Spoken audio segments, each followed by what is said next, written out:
Sa pagpapatuloy ng ating istorya. Ang babae na may kulay ube na buhok ay mariing nagwika, puno ng inis at pang-uuyam, "Swerte lang yan, ang lakas ng loob mo ha." Sa harap ng malamig na hangin, dahan-daang hinubad ni Fang Lingxiao ang kanyang panlabas na kasuutan at may matatag na tinig na nagsabi, "Pero hindi ko na pwedeng punitin ang mga damit ko." Walang alinlangan niyang ibinagsak ang mga ito sa sahig. Saka kumaway na tila nang aakit, "Lumapit ka, ipakita mo sa akin kung gaano kalakas ang mga tao mula sa itaas na mundo."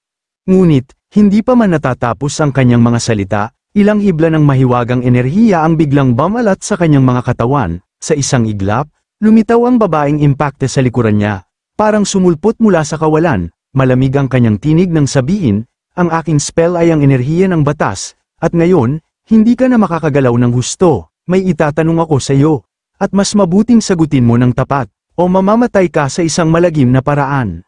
Lalo lamang nag-alab ang galit ni Fang Lingxiao, mabilis siyang lumingon at mariing nagbulalas, "Nang ahas ka talagang bumaba dito." Sa narinig, saglit itong napatigil. Ngunit biglang sinipa ni Fang Lingxiao ang babae, at sa isang malakas na galaw, winasak ang spell na pumipigil sa kanya. Napatulala ang babae, hindi makapaniwala, sambit niya sa kanyang isip, "Ang aking spell ay kapangyarihan ng batas, paano ito hindi nag-ana sa kanya?"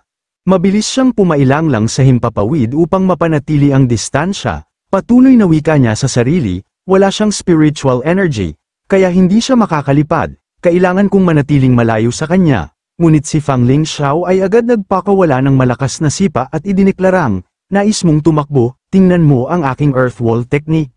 Sa isipan ng babae, may halong pangungutya, talagang isang hanggal na lalaki, wala man lang karanasan sa tunay na labanan at iniisip na mahuhuli niya ako gamit lang ang mahika, at sa isang iglap, malakas na tinapakan ni Fang Lingxiao ang sahig, at mula rito'y umusbong ang isang matatag at dambuhalang earth wall. "Ito na ba ang earth wall technique?" Tanong ng babae na may halong paghamon at gulat, ngunit bago pa siya makagalaw, biglang nasa likuran na niya si Fang Lingxiao. "Ano ang tinitingnan mo?" Hinigpitan ang kamao nito, tinipon ng enerhiya, at malamig na nagsabi, "Huwag ka nang umasang makatakas." Nabigla ang babaeng impakta, agad gumawa ng hand seal, takot na lumingon. Mahirap talagang pakisamahan ang lalaking ito, sambit niya sa kanyang isip. At sa isang iglap, patuloy silang nagpalitan ng mga atake, mga spell laban sa mabibigat na suntok ni Fang Lingxiao, ngunit walang malinaw na nanalo. Gayunpaman, sa isang malakas na suntok lamang, nabasag ang kanyang earth wall technique. Ang dagandong ng impact ay umabot hanggang sa tirahan ng City Lord na si Lan Ge. Mula sa altar, tumayo ito at nagsabi, "Iyon ay nakakagulat, ano ang nangyayari?" Mabilis na lumipad paitaas silang tiyan at tumugon, "Siguro ay may away sa labas. Pupuntahan ko para tingnan, ikaw, magpatuloy ka." Samantala, kumukurap siya at lihim na nagplano, habang nag-aaway ang dalawang yun, "Dapat humanap ako ng pagkakataon para tumakas, kahit tinanggap ko na siya bilang aking master, hindi ko naman sinabing susundin ko siya." Tumingin siya sa isang direksyon, ngunit nang makita ang dambuhalang earth technique sa itaas, siya'y napatigil at napanganga sa gulat, bumalik sa kanyang alaala at mahina niyang sinabi sa sarili, "Siguro hindi ako dapat tumakbo pagkatapos ng lahat." Sa panig na ito, buong puwersang nabasag ni Fang Lingxiao ang talisman barrier ng babae, dahilan upang sunod-sunod na bumagsak ang ilang talisman na parang ulan ng mga basag na bituin. Hindi siya tumigil, sa halip, lalo pang sumugod, at huminto lamang nang ang mga talisman sa itaas ay nagsama-sama, at wala nang lumitaw na bagong pader ng lupa. Medyo nataranta ang babae, iniisip, "Ang bilis talaga." Sa bawat paglabas ko ng talisman, agad itong nadudurog. Tumingin siya pababa kay Fang Lingxiao at mariing sinabi, "Kahit walang spiritual energy, sapat ang lakas ng kanyang katawan para durugin ang aking talisman gamit lang ang pisikal na puwersa." Si Fang Lingxiao, seryoso ang ekspresyon, ay tumantiya at mariing nagwika, "Hindi ka gumagamit ng makalangit na abilidad. Mukhang ito ay yung external incarnation lamang, hindi ba?" Hindi sumagot ang babae, bagkus nalugmok sa sariling pag-iisip, kaya bang baliwalain ng katawang ito ang mga law of Dao marks, kaya naman pala siya tinarget ng taong yun, bukod sa pagbaliwala sa batas, wala nang ibang kapaki-pakinabang na impormasyon. Sa sandaling yun, nababalutan ng makalangit na kulog ang katawan ni Fang Lingxiao, tinitigan siya at malamig na nagsabi, "Kung clone lang ito, edi hindi na kailangang magpakahirap pa." Agad niyang inilabas ang kanyang kapangyarihan, ang kamay ay gumawa ng selyo, Patuloy na nilalabanan ang kalaban, kahit clone lang ito ng isang tao mula sa itaas na mundo.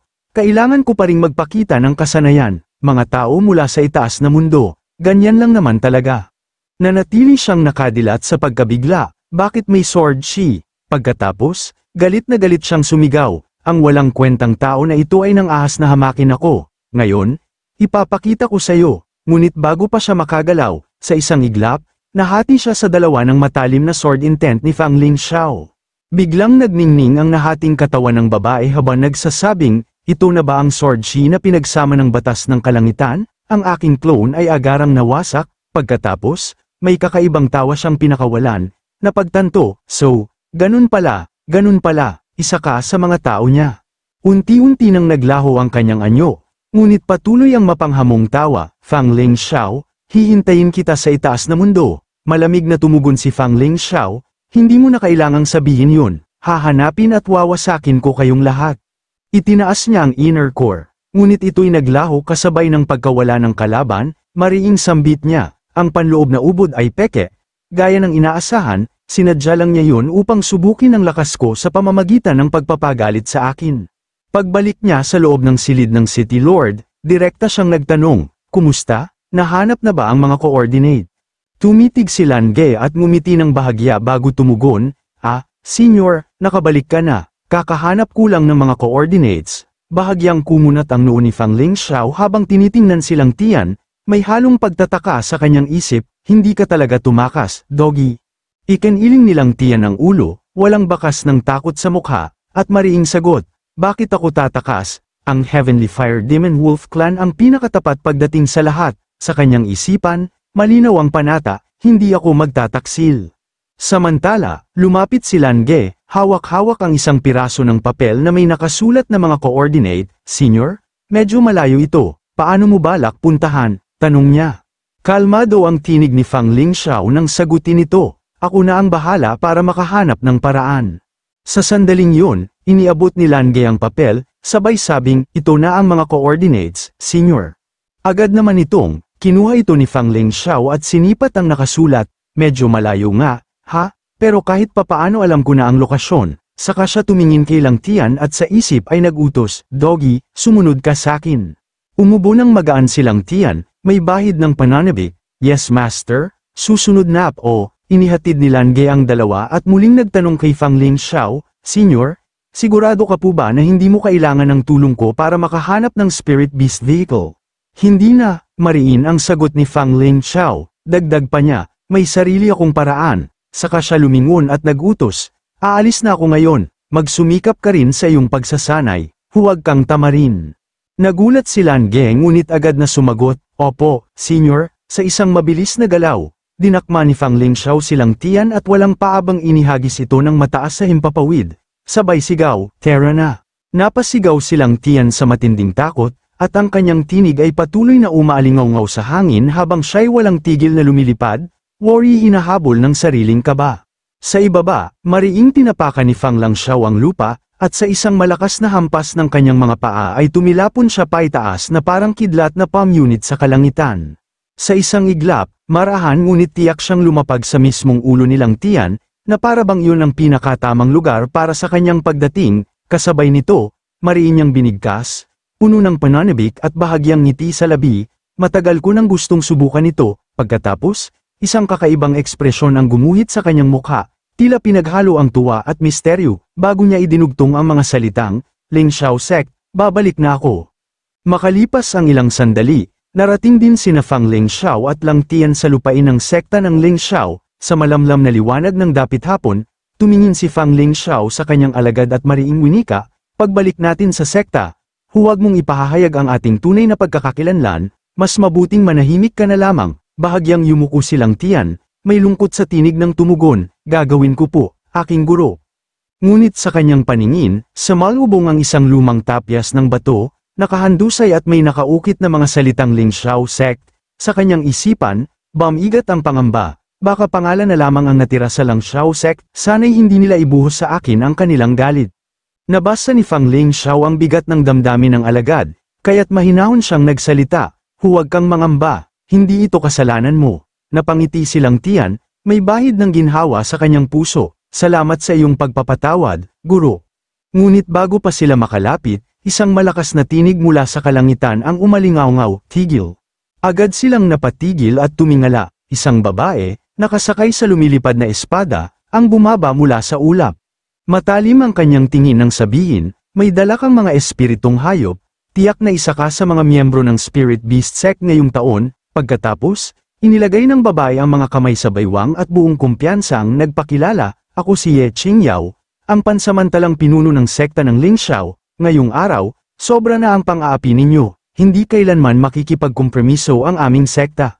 Magalang ngunit matatag ang tinig ni Fang Lingxiao nang sagutin siya. Binibini, nagkakamali ka, ako si Fang Ling, isang malayang manggagala lamang, nabalitaan kong kilala ang Lingxiao sect, kaya't dumating ako rito upang magbigay galang sa tarangkahan ng bundok, at umaasang makasali. Nang marinig ito, napataas ang kilay ni Ye Qingyao, halatang nagulat, nais mong sumali sa Lingxiao sect, ngunit bago pa siya makapagsalita muli, biglang nanginig ng malakas ang kanyang espada. Halos matamba siya, ikaw lintik na espada, may kasunduan tayo. Anong ginagawa mo sa ganitong oras?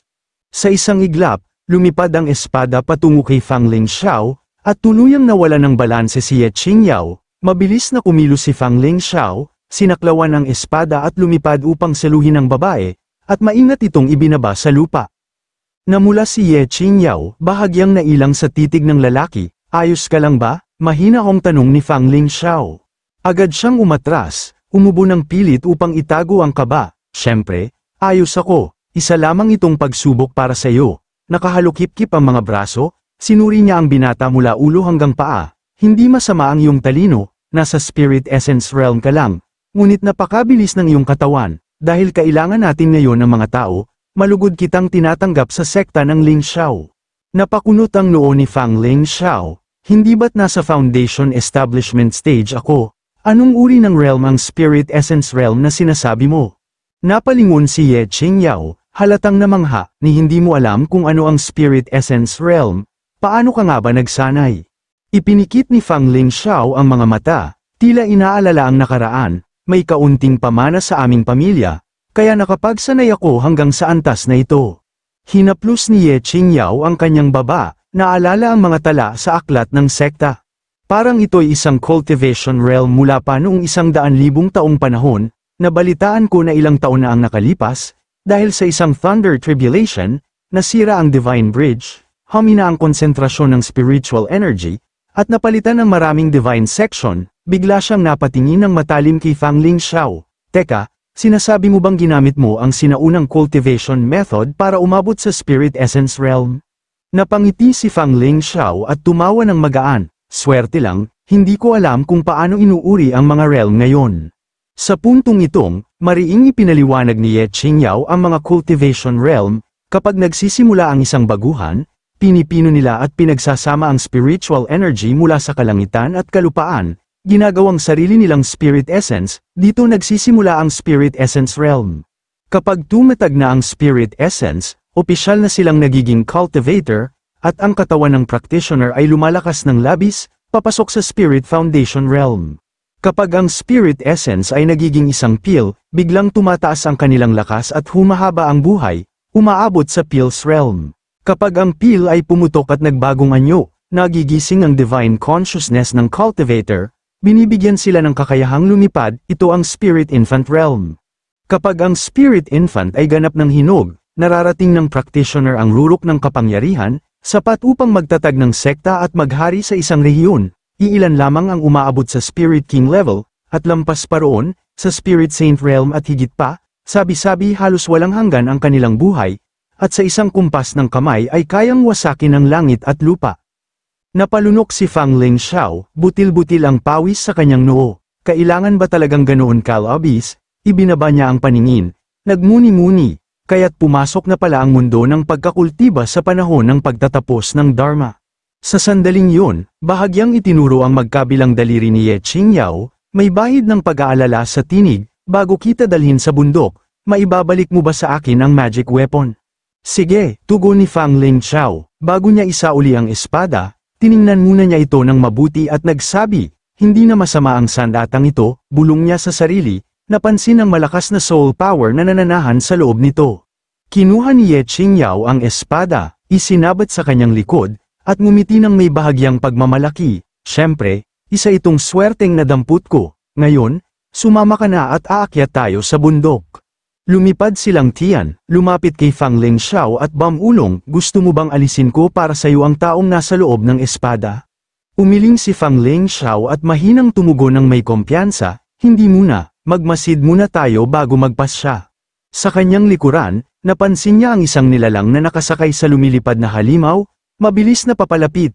Tinawag niya, Miss Ye, anong pagkakataon, naglilibot ka ba? Lumingon si Ye Qingyao at sumigaw, Li Feng, siya ang ikatlong young master ng Spirit Beast Sect. Si Li Feng, itinaas niya ang mga bisig at mayabang na nagtanong, nandito ka ba ngayon para bayaran ang bayad sa pamamahala para sa nakatatanda mong kapatid na si Hao Tian? Nang marinig yun, napakunot ang noo ni Fang Lingxiao at mahinang bamulong ng may pagtataka, management fee. Sa sandaling yun, hinawakan ni Ye Qingyao ang espada at mariing sumagot, masyadong maingat si senior brother, ngayon, ako ang namamahala, at mula ngayon hindi na kami magbabayad ng management fee. Tumingin si Li Feng kay Fang Lingxiao at ngumiti ng may panunuya, malamang hindi ikaw ang namumuno, pero bale wala na yun, maliit na kaibigan. Nakikita kong may apoy na aso ka na may maayos na talento, bakit hindi ka sumali sa aming Spirit Beast Sect? Kaysa manatili sa sirang sektang ito, sumama ka na sa amin sa Spirit Beast Sect, walang hanggan ang magiging kinabukasan mo. Umangat ang kilay nilang tiyan, bahagyang nagtataka, Flame Dog? Sa sandaling yun, itinaas ni Ye Qingyao ang kanyang espada, kumislap ang talam habang pinupuno niya ito ng nag-aalab na spiritual energy, at sa tinig na puno ng galit ay sumigaw, madalas mo lang pinakikialaman ang pagre-recruit ko ng mga disipulo. Ngunit ngayon, hayagan mo na kaming ninanakawan, hindi ako basta-basta na lang yuyurikon, hindi ako gawa sa putik. Sa narinig, umungol ng may panunuya si Li Feng, malamig ang titig at mariing nagsabi, Miss, wala ka pang talab, hindi ka pa nga humihiwalay sa gatas ng ina, ayaw mong uminom ng inalok na alak, pero tila mas gusto mong tikman ng alak ng parusa, Windhawk, turuan mo siya ng leksyon. Ngunit ang Windhawk na kanyang alaga, pawis na pawis, ay nanatili lamang sa kanyang lugar, tila nakapako sa matinding pressure, at nakatitig lamang na parang may kinikimkim na kaba. Windhawk, singhal ni Li Feng, hindi ba't ikaw ang espiritong hayop na tagapagtanggol ko? Bakit hindi ka sumusunod? Kung magpapatuloy ka sa ganyang asal, isusumbong kita sa aking ama. Sa katotohanan, silang tiyan ang tahimik ngunit mariing nagpapakawala ng nakapangingilabot na pressure. Tinitigan niya ang Windhawk Beast ng matalim, at sa malamig na tinig ay binitiwan ng isang salita, umalis ka. Parang tinamaan ng kidlat sa takot, agad lumipad palayo ang Windhawk Beast nang walang pag-aalinlangan. Napakunot ang noo ni Li Feng, hindi makapaniwala, Windhawk, anong ginagawa mo? Halos mabitawan niya ang kanyang hininga sa gulat, anong nangyari sa kanya ngayon? Ngunit agad ding sumiklab ang galit sa kanyang tinig, demonyo, sa ngayon, palalampasin kita. Pero maghintay ka lang, babalik ako. Nakatitig si Ye Qingyao, litong-lito. Anong nangyari? Bakit siya tumakbo? Magaan ang tawa ni Fang Lingxiao, may bahid ng biro sa tinig, malamang tinakat siya ng iyong presensya. Napakamot si Ye Qingyao, bahagyang ngumiti, ganoon ba? Ibinaba niya ang ulo, humahagikik, at maya-maya'y tila lumaki ang kanyang kumpiyansa, sa imahinasyon, humaba pa nga ang kanyang ilong na parang isang talampakan, tanda ng pagmamataas, tulad ng inisip ko, hindi nasayang ang lahat ng aking pagsisikap nitong mga nakaraang taon. Napailing si Fang Lingxiao, walang magawa, ang pagbagsak ng sekta ay maaaring hindi lubos na iyong kasalanan. Tumango silang tiyan hudyat ng pagsang-ayon. Sa sandaling yun, isang figure ang lumipad papalapit, dala ang malakas na hangin ng kanyang pagdating, Junior sister, bakit ka narito? Lumingon si Ye Qingyao, kumislap ang mga mata. Senior brother, dumating ka na. Bumaba si Li Hao Tian, dala ang isang makapangyarihang aura, at may halong pagtataka sa tinig, Junior sister, nasaan ang mga tao mula sa Spirit Beast Sect? Masiglang sagot ni Ye Qingyao, syempre, tinakat ko sila gamit ang aking kapangyarihan, pero huwag muna natin pag-usapan yun, hayaan mo muna akong ipakilala sa iyo ang bagong disipulo na nirecruit ko kanina. Ngunit mariing sabi ni Li Hao Tian, huwag muna yan. Sabihin mo muna sa akin ng detalyado kung ano ang nangyari.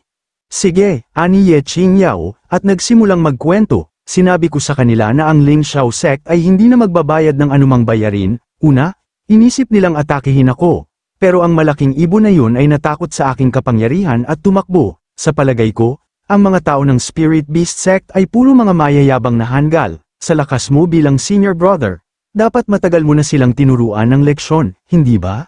Mabilis na lumingon si Li Haotian, sinipat ang paligid na parabang may hinahanap, at agad ginamit ang kanyang lakas upang lumipad palayo, iniwan ng hangin na kamakaway sa kanyang likuran. Senior brother, saan ka pupunta? Hindi ko pa naipakikilala ang maliit na junior brother na nirecruit ko lang, sigaw ni Ye Qingyao, halatang naguguluhan, itinaas pa niya ang kamay, sinusundan ng tingin ang papalayong pigira, at nagreklamo, talaga, anong pagmamadali, hindi ko pa nga naipapakilala ang bagong disipulo, saka siya lumingon kay Fang Ling Xiao at nagwika, hayaan mo na, dadalhin kita sa sekta, sumunod ka sa akin. Samantala, sa kabilang panig, nagngingit-ngit si Li Feng, putik, walang kwentang ibon, ginawa mo akong kahihiyan ngayon. Nagngalit ang kanyang mga ngipin at umungol sa galit. Pagbalik natin, ipapautos ko sa aking ama na magpadala ng mga tao para patayin sila. At pagkatapos ay aalisin din kita. Ano itong Beast King Realm? Isa ka lang palang duwag. Biglang, mula sa likuran, isang tinig ang umalingawngaw, Li Feng kaibigang dawista, pakihintay. Napalingon si Li Feng at kumunat ang noo, Li Haotian. Ngumiti ng banayad si Li Haotian, may dalang katahimikan sa kanyang tinig, kaibigang dawista, pakihintay, narito ako upang humingi ng tawad sa ngalan ng aking junior sister. Lalong sumeryoso ang mukha ni Li Feng at nagsabi, maaari ka nang bumalik, iuulat ko ang nangyari sa aking ama at hayaan ang elder na magpasya. Lumapit si Li Haotian, may bahid ng pagmamakaawa sa kanyang kilos. Isang hindi pagkakaunawaan lamang ito, hindi na kailangang isama pa ang elder. Bahagyang lumuwag ang tinig ni Li Feng, gusto mo bang palampasin ko ito? Maaaring posible yon.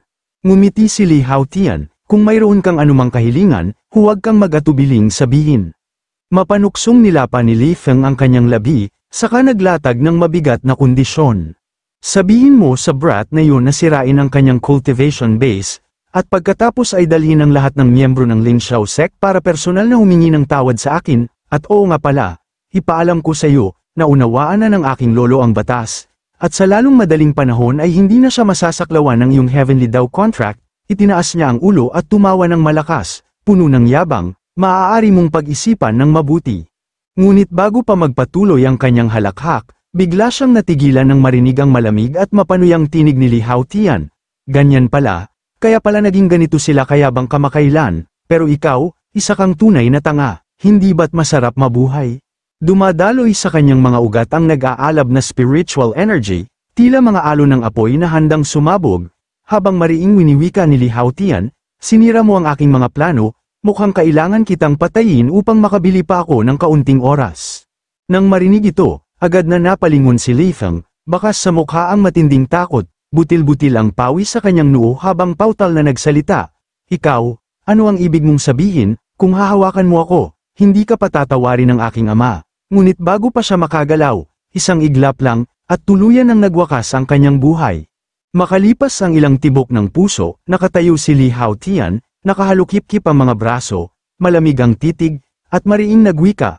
Ang soul-searching technique ay hindi nagsisinungaling, totoo pala ang sinabi ng magarang lalaking ito. Sa paanan niya ng kanyang kinakatayuan sa ibaba, nakahandusay ang walang buhay na Demon Beast Windhawk ni Li Feng, katabi ng matulis at mataas na soul spike na tila mismong nagmarka ng kamatayan. Muling nagsalita si Li Haotian, mababa ngunit matatag ang tinig, mukhang kailangan ko nang umalis sa Ling Xiao Sect sa lalong madaling panahon.